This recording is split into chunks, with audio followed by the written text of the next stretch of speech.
ముక్కోటి ఏకాదశి నాడు ఏం జరిగితే ఈశ్వరుడు ఈ స్థితిని ఇచ్చాడు? ముక్కోటి ఏకాదశి నాడు రెండు జరిగాయి అని చెప్తారు. ఒకటి, అమృతం పాలసముద్రంలోంచి పైకొచ్చింది. రెండు, ముక్కోటి ఏకాదశి నాడే పరమేశ్వరుడు హాలాహలాన్ని భక్షణ చేశాడు. పరమేశ్వరుడు లోకం కోసం హాలాహలాన్ని భక్షించాడు కాబట్టి ఆ రోజున మేమేమీ తినకుండా ఉంటామంటారు శైవులు. అమృతాన్ని లోకం కోసం ఉత్పాదించి మహాకూర్మంగా పాలసముద్రంలో పడుకుని తన వీపు అంత ఉరుసుకుపోతున్నా దేవతలకు అమృతోత్పాదనం చేసి వాళ్ళని కాపాడి రాక్షసుల్ని మోహిని రూపంలో నిగ్రహించాడు కాబట్టి విష్ణు స్వరూపం కోసం మేము ఉపవాసం ఉంటున్నామంటారు వైష్ణవులు. విష్ణువు అంత గొప్ప స్థితిని పొంది దేవతలకి రాక్షసులకి అమృతాన్ని పంచేటప్పుడు రాక్షసులకు చిక్కకుండా దేవతలకి పంచడానికి కావలసిన మోహ పెట్టగలిగినంత సౌందర్యాన్ని అమ్మవారిని ఉపాసన చేసి పంచగలిగాడు కాబట్టి అమ్మవారు ఈ అదృష్టాన్ని కల్పించింది కాబట్టి మేము ఉపవాసం ఉంటామంటారు శాక్తేయులు. అసలు ఇన్ని కార్యాలు జరిగాయి అంటే ఏ విఘ్నం లేకుండా చేసినవాడు మా గణపతే కాబట్టి మేము ఈ రోజున ఉపవాసం ఉంటామంటారు గణాపత్యుడు. ముక్కోటి ఏకాదశి నాడు మీరు చెయ్యండి అని చెప్పవలసిన అవసరం లేకుండా అన్ని సంప్రదాయముల వాళ్ళు ఉపవాసం ఉండడానికి కారణం బాహ్యంలో అది. ఆంతరమునకు సంబంధించినంత వరకు ఏకాదశి వ్రతానికి సంబంధించి ఒక గొప్ప రహస్యాన్ని శాస్త్రం ఆవిష్కరిస్తుంది. ఈ శరీరాన్ని ఇచ్చుదండంతో పోలుస్తారు. ఇచ్చుదండము అంటే చెరుకు కర్ర. అమ్మవారి చేతిలో చెరుకు కర్ర కదు పట్టుకుంటుంది. మనకి భగవంతుడిచ్చినటువంటి చాలా గొప్ప వరం ఏమిటో తెలుసా అండి? మన ముఖం మనకి కనపడకుండా చేయడం.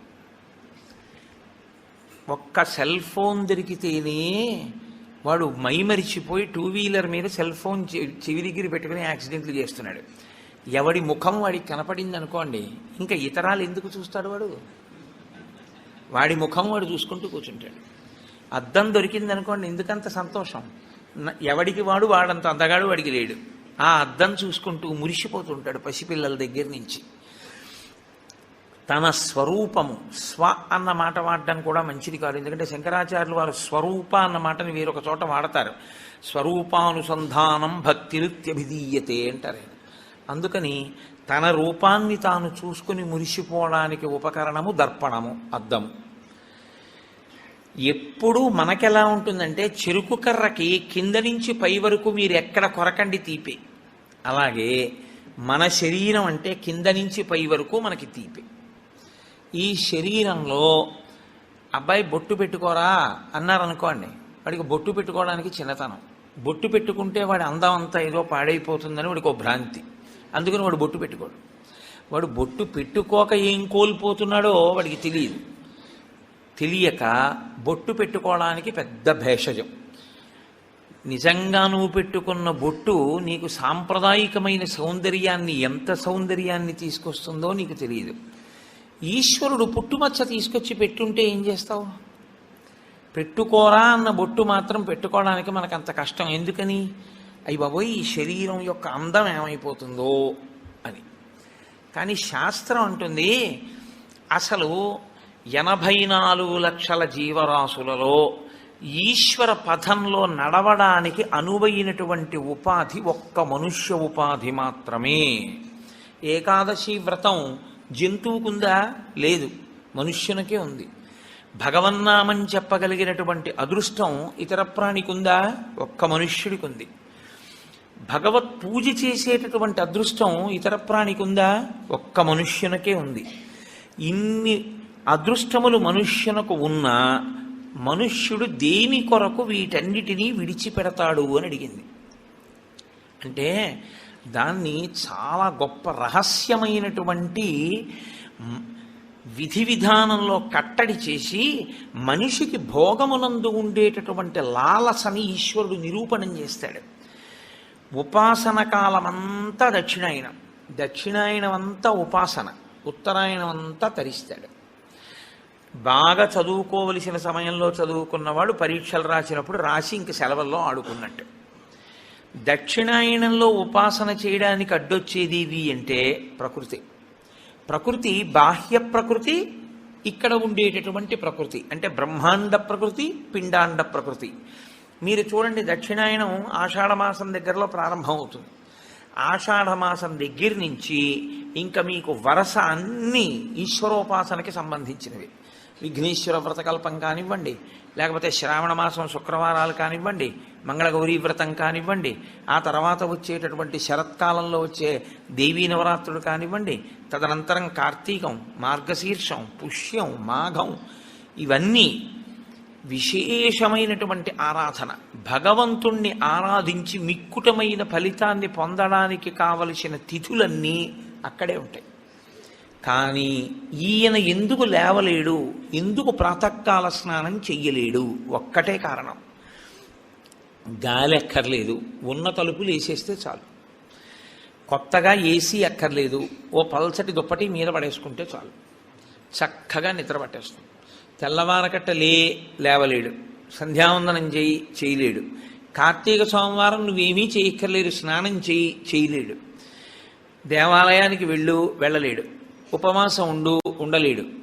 ఎందువల్ల ఉండలేడు అంటే బయట ప్రకృతి దీన్ని సుఖపెట్టడానికి అనువైన రీతిలో ఉంటుంది. ఆ కాలం అంతా ఉండడంలో ఏమవుతుందంటే సుఖలాలసకి అలవాటపడి దీన్ని కష్టపెట్టడానికి ఇష్టపడడం.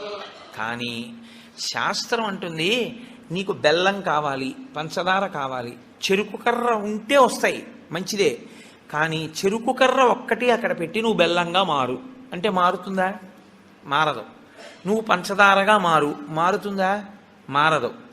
కానీ బెల్లం కానీ పంచదార కానీ కావాలి అనుకున్నవాడు చెరుకు కర్రని మరలో పెట్టి తిప్పవలసి ఉంటుంది, తప్పదు. చెరుకు కర్రని మరలో పెట్టి తిప్పితే చెరుకు కర్ర పిప్పి అయిపోతుంది. ఈ మొదల నుంచి ఆ చివరి వరకు పిప్పి చేస్తూ ఇట్నుంచటు తిప్పేస్తే చెరుకు కర్ర అంతా పిప్పి అయిపోయిన తర్వాత అందులో ఉన్న తీయటి రసం అంతా కారిపోతుంది. ఇప్పుడు అలా కారిపోయిన రసం ఏదుందో అదే బెల్లం అవుతుంది, అదే పంచదార అవుతుంది, పంచామృతాల్లో ఒకటవుతుంది. ఈశ్వరుడికి నివేదన చేసే పదార్థంలో పంచదార వేసి ఉండకూడదు, బెల్లం వేసి ఉండాలి. కాబట్టి నివేదనకి బెల్లం అవుతుంది, పంచామృతాల్లో అభిషేకానికి పంచదార అవుతుంది. ఈ రెండుగా మారేది ఆ చెరుకు కర్రలోంచి. కానీ చెరుకు కర్ర నలగనంత కాలం పంచదార బెల్లం రావు.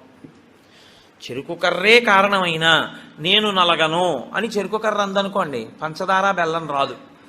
ఏకాదశి వ్రతం చెయ్యను అన్నాడు అనుకోండి, మనుష్య జన్మ యొక్క సార్థకత రాదు. కాబట్టి ఏకాదశి వ్రతం ఎవరి కొరకు వారి కొరకే. ఈ వ్రతం మాత్రం నా భార్య కొరకు, నా పిల్లల కొరకు కాదు. నా భార్య చేస్తే నా కొరకు, దాని బిడ్డల కొరకు కాదు. నేను చేస్తే నా కొరకు, నా భార్య చేస్తే తన కొరకు, నా పిల్లలు చేస్తే వారి కొరకు. ఇది ఎవరు చేస్తారో కేవలం వారి కొరకే. ఏ చెరుకు కర్ర నలిగిందో అది పంచదార బెల్లంగా మారుతుంది. ఆ చెరుకు కర్ర నలిగింది కదండి, నేను నలగాల అని నిలబడిన చెరుకు కర్ర పంచదార బెల్లంగా మారలేదు. అలాగే ఎవరు శరీరాన్ని ప్రయత్నపూర్వకంగా క్లేశ పెడతారో వారు మాత్రమే ఏకాదశి వ్రతమును చెయ్యగలరు. క్లేశము అనుభవించడానికి ఇష్టము లేనివారు ఏకాదశి వ్రతము చెయ్యలేరు. అందుకే ప్రతి శుక్లపక్షంలో ఈశ్వరుడు కృష్ణపక్షంలో ఏకాదశి తిథిని ఎందుకు నిర్ణయం చేశాడో తెలుసా అండి? ఒక్కటే కారణం. మనకి ఏకాదశి అన్న మాటకి 11 అని అర్థం. ఏకాదశి 11 అయితే క్లేశ పెట్టడము అన్న మాటకున్న అర్థం ఏమిటంటే, మీరు ఏమీ చెయ్యొద్దు, ఇలాగే కూర్చోండి, ఒక్క 4 గంటలు లేవద్దు, ఇలా కూర్చోండి అన్నాను అనుకోండి, ఇది పెద్ద కష్టమే ఉందండి అనిపిస్తుంది ముందు. కానీ ఓ అరగంట అయ్యాక బోల్డ్ అని పనులు ఉన్నాయి, ఏమిటో ఇలా కూర్చోబెట్టాడు, ఉత్తినే ఇలా కూర్చోవడం వల్ల ఎన్ని పనులు పోతున్నాయి, కూర్చోవడం ఏమిటి అనిపిస్తుంది. ఓ గంట పోయాక నాకేమీ అక్కర్లేదు కానీ కాస్త ఈ కాలు తీసి ఈ కాలు పైకి ఎత్తనిస్తే చాలు అనిపిస్తుంది. కూర్చోలేడు. ఈ శరీరాన్ని అలా మీరు కూర్చోవడానికి అనువుగా 4 గంటలు కూర్చోబెట్టగలిగారనుకోండి, క్లేశపడి అయినా ఆసనం మారకుండా, పూజలోంచి పైకి లేవకుండా, ఆవలించకుండా, ఒళ్ళు విరవకుండా మీరు పూజామందిరంలో కూర్చోగలిగితే, శరీరము క్లేశపడుతోందని తెలిసినా మీరు దాన్ని అలా కూర్చోపెట్టగలిగితే, మీ శరీరము కన్నా మీ మనసు పైన నిలబడి అధికారాన్ని పొందింది అని గుర్తు. ఎందుకు అంటారేమో, ఇది నలుగుడు పడకుండా, ఇది క్లేశ పడకుండా ఇది వెళ్ళదు. ఇది శాస్త్రంలో పరమరహస్యం. ఇది అసలు వచ్చినది ఎందుకు అంటే రెండు కారణాల కోసం ఈశ్వరుడు దీన్ని ఇస్తాడు. తరించాలి అన్న ఉద్దేశ్యం తనంత తాను పొందని వాడికి ఈ శరీరం రావడం వల్ల వచ్చే ప్రయోజనాలు రెండే. ఒకటి, పూర్వజన్మలో చేసుకున్న పుణ్యము క్షయమైపోతుంది, పూర్వజన్మలో చేసుకున్న పాపము క్షయమైపోతుంది. ఈ రెండే జరుగుతాయి. ఎలా జరుగుతాయని మీరు అడుగుతారేమో. దీనికి ఏదో అనారోగ్యం వస్తుంది, ఈ మోకాలు నొప్పెడుతుంది, అబ్బా మోకాలు నొప్పిగా ఉంది, మోకాలు నొప్పిగా ఉంది, మోకాలు నొప్పిగా ఉంది అంటాడు. అసలు శరీరం అన్నది లేదనుకోండి, నొప్పిగా ఉందని బాధపడడానికి మీకేముంది? మీరు బాధపడడానికి ఏం లేదు. మీరు బాధపడాలి అంటే మీకు శరీరం ఉండాలి. శరీరం ఉంటే మనసు ఉంటుంది. అప్పుడు మనసు ఎప్పుడు బాధపడుతుంది? నా కూతురు ఏదో బాధపడితే నా మనసు బాధపడుతుంటుంది.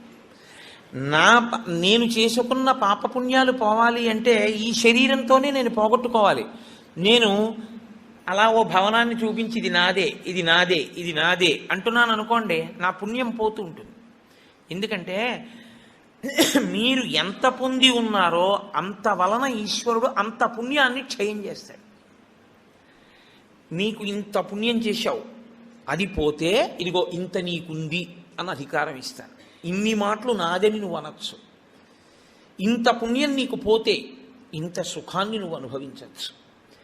అందరూ ఒకడు కష్టపడి నడిచెడుతున్నాడు, అంతకన్నా ఒకడు సైకిల్ మీద ఎడుతున్నాడు, అంతకన్నా తేలిగ్గా ఒకడు స్కూటర్ మీద ఎడుతున్నాడు, అంతకన్నా తేలిగ్గా ఒకడు కారు మీద ఎడుతున్నాడు, ఇంకా తేలిగ్గా ఒకడు కబుర్లు చెప్పుకుంటూ రైల్లో వెడుతున్నాడు ఏసీలో, ఇంకా తేలిగ్గా గంటలో ఒకడు విమానంలో వెడుతున్నాడు.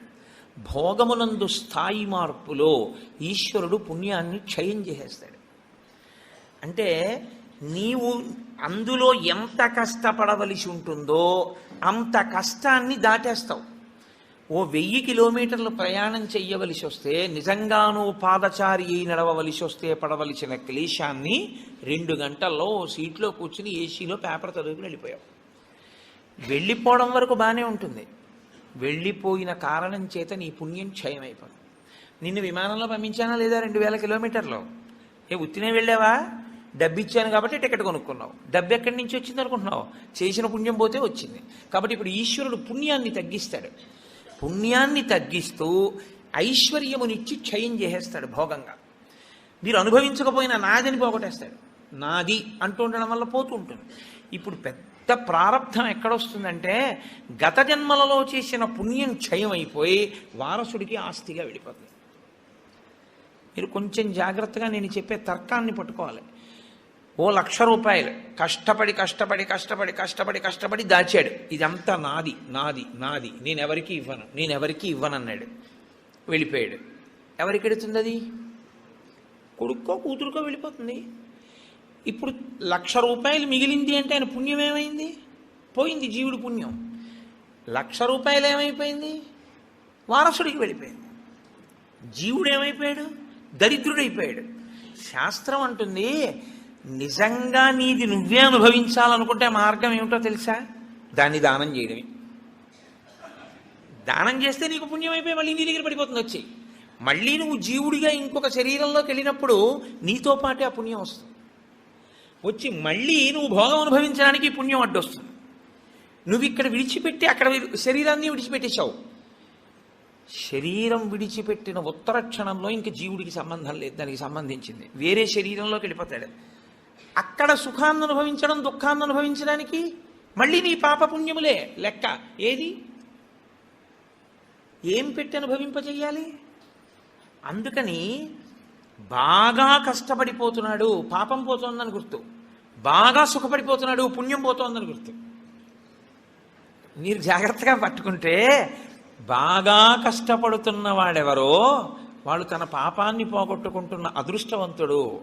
బాగా సుఖపడుతున్న వాడెవరో వాడు తన పుణ్యాన్ని పోగొట్టుకుంటున్న దురదృష్టవంతుడు. కాబట్టి బాగా సుఖపడేవాడెవడో వాడు ఎక్కువ జాగ్రత్తగా ఉండాలని చెప్తోంది శాస్త్రం. ఎందుకో తెలుసా అండి? జీవుడి ఖాతాలోకి మళ్ళీ తేవాలి. జీవుడి ఖాతాలోకి మళ్ళీ తేవాలంటే ప్రయత్నపూర్వక త్యాగం చెయ్యాలి. త్యాగే నైకే అమృతత్వ మానసు. అది చెయ్యవు, జీవుడు దరిద్రుడవుతాడు. శరీరాన్ని ఉందండి, ఇందులో ఎన్నాళ్ళు ఉంటావు? ఇదో అద్దె కొంప. భగవాన్ రమణులు చెప్పినట్టు ఇవాళో రేపో ఖాళీ చేసేయాలి. ఖాళీ చేసేసి వెళ్ళిపోతాడు. వెళ్ళిపోయిన తర్వాత అందులోకి వెళ్ళిన తర్వాత, అయ్యా మళ్ళీ నేను విమానం ఎక్కుతానండి, అయ్యా మళ్ళీ నేను గుర్రం ఎక్కుతానండి, అయ్యా నేను మళ్ళీ ఏనుగులు ఎక్కుతానండి, మళ్ళీ నేను ఉపన్యాసాలు చెప్తానండి అంటే నీ మొహం గతంలో నువ్వు చెప్పిందే ఉంది, నువ్వు చేసిందే ఉంది. పావలాకా చుచ్చుకోకుండా చెప్పింది ఏమైనా ఉందా మళ్ళీ చెప్పడానికి? నువ్వు భక్తితో చెప్పింది ఏమైనా ఉందా? కీర్తి కండూతి లేకుండా నువ్వు చెప్పింది ఏమైనా ఉందా మళ్ళీ నువ్వు చెప్పడానికి? నువ్వు ఏదీ కోరకుండా ఈశ్వరుణ్ణి నమ్మి ఇలా పెట్టింది ఏమైనా ఉందా? దాన్ని అక్షయం ఈశ్వరుడు చేయడానికి. పుణ్యమన్న కోరికతో కాదు, ఈశ్వరుడు ఇచ్చాడు ఈశ్వరుడికి ఇస్తున్నాను అని ఇవ్వగలవా? భవతే విష్ణుస్వరూపాయతే అంటూ ఇవ్వగలవా? అలా ఇవ్వగలిగితే అక్షయం చేస్తాడు ఈశ్వరుడు దాన్ని. నువ్వు ఇచ్చిన రూపాయి ₹1,00,00,000 అయిపోతుంది పుణ్యంలో. అది చమత్కారం. అది అసలు జీవన విధానమనందుండేటటువంటి పెద్ద రహస్యం. అందుకే ధర్మశాస్త్రం ఎంత దాచాలి, ఎంత ఖర్చు పెట్టాలి, ఎంత దానం చెయ్యాలి కూడా చెప్పేసింది. తనకి కావలసినంత ఖర్చు పెట్టుకోనివాడు తనని తాను ఖేద పెట్టుకున్నవాడు. తనకి కావలసిన దానికన్నా ఎక్కువ ఖర్చు పెట్టినవాడు తన భవిష్యత్ తరాలకి ద్రోహం చేసినవాడు. తనకి కావలసిన కన్నా ఖర్చు పెట్టడం అంటే అసలు నీకున్నదంతా దానం చేయమని శాస్త్రం చెప్పదు. ఎందుకో తెలుసా అండి? గృహస్థుకి నియమం ఉంది, బిడ్డలకి విడిచిపెట్టాలి, విడిచిపెట్టకుండా వెళ్ళకూడదు. కానీ 3వ వంతు మాత్రం దానం చేసుకోకపోతే జీవుడు పాడైపోతాడు. పుణ్యం పోయింది, మళ్ళీ పుణ్యం ఏది జీవుడి ఖాతాలో? అందున అసలు ఏ ప్రతిఫలాపేక్ష లేకుండా ఈశ్వరుడు ఇచ్చాడు, ఈశ్వరుడు కొరకు అంటూ ఇచ్చిన వాడిది 1 కోటి చేస్తూ పెడతాడు ఈశ్వరుడు. కాబట్టి క్లేశము లేక నీవు తరించలేవు. ఇది సనాతన ధర్మమునందు అంతర్లీనమైనటువంటి ప్రతిపాదన. మీ జీవితంలో మీరు ఎప్పుడూ మీ కొరకు మీరు కాకుండా మీరు పక్కవారి కొరకు కూడా ఏదో చేస్తూ ఉండాలి. దేని కొరకు అంటే వాడికి లేనివాడని కాదు. భవతే విష్ణుస్వరూపాయతే.